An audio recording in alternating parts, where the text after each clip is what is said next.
acquisition of Lotus chocolates from Reliance Retail, an IPO filed by Mamaearth, and rising market share of luxury cars all made some of the top news of this week. Welcome to all the listeners to Tales of Retail, your favorite podcast, brought to you by AIRG, All India Retail Group, India's largest retail professional organization. Before we jump into some of the top news that caught our attention this week, I'd like to wish all our listeners a very happy new year 2023. Majority stake sale to Reliance Retail boosts India's Lotus chocolate by 5%. Reliance Consumer Products Limited (RCPL), the FMCG arm of Reliance Retail, will acquire a 51% stake from promoters at 113 rupees a share and will also subscribe to some non-cumulative redeemable preference shares. Honasa Consumer Limited, the parent company of personal care brand Mamaearth, has filed its DRHP with the Securities and Exchange Board of India for an initial public offering. After riding the digital and electric vehicle growth for German luxury car maker Mercedes-Benz in India, Martin Schwenk is all set to take up another role as the president and CEO of Mercedes-Benz Thailand. Schwenk, who took charge in 2018, is known for playing a key role in preparing the company for transition in the automotive industry, as well as strengthening Mercedes-Benz India position by achieving the highest market share in luxury car segment, gone from 0% in 2018 to almost 15 to 20% today, the CEO confirmed.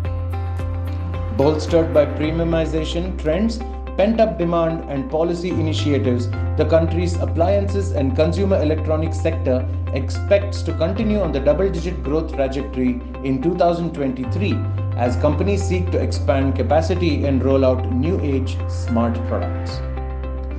Once again, Reliance making the news with Reliance Retail Ventures Limited, a subsidiary of Reliance Industries, on December 22nd signed definitive agreements to acquire 100% equity stake in Metro Cash and Carry India Private Limited for a cash consideration of 2,850 crores.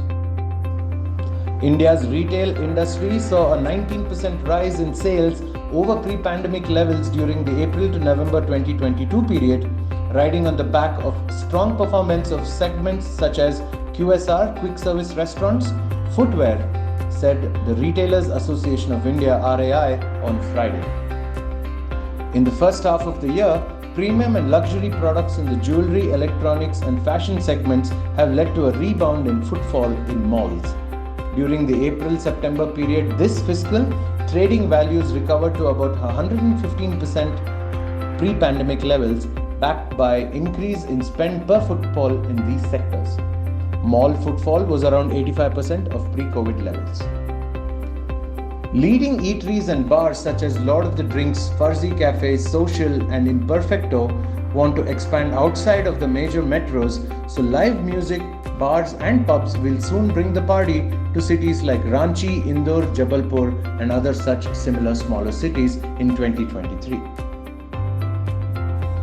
India-Australia Free Trade Agreement will aid in bolstering clothing exports. Customs duty advantage under the India-Australia Free Trade Agreement will help India appeal exporters to get greater market access in this country as compared to their competitors, AEPC said on Tuesday. The FMCG sector wants to regain lost volume and profitability in 2023 to combat shrinkflation.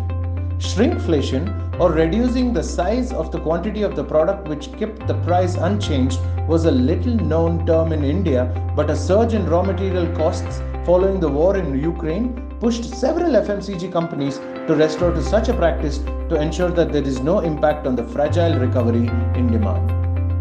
These are some of the top news that caught our attention this week.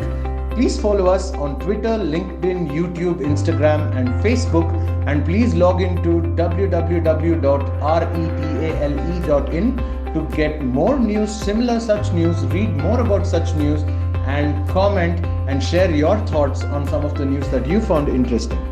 Now until next week, have a great week ahead and see you soon. Thank you.